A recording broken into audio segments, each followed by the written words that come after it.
Hello and welcome to How To Guide. In this video, I'm going to be teaching you how you can delete your messages on Fiverr. So let's go ahead and start the video without wasting any more time. Open up any type of browser you have on your PC and go to fiverr.com. After you go to fiverr.com, make sure that you do have your account, log into your account, and you will see this type of page. Now, to check your messages, click on the message option right beside the notification and the list option. After you click on it, just click on the message.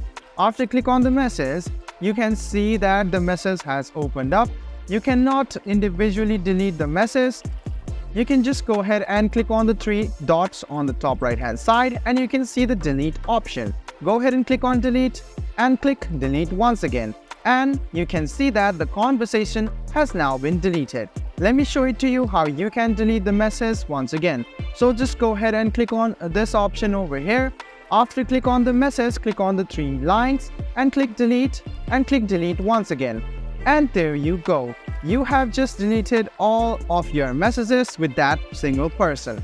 I hope this video about how you can delete messages on Fiverr was helpful for you. If you still have any kind of confusion, please do mention us on the comment section down below. Like the video, subscribe to the channel, and do hit the bell button for more. Hope to see you in the next video as well. Until then, goodbye, take care, and make sure you enjoy.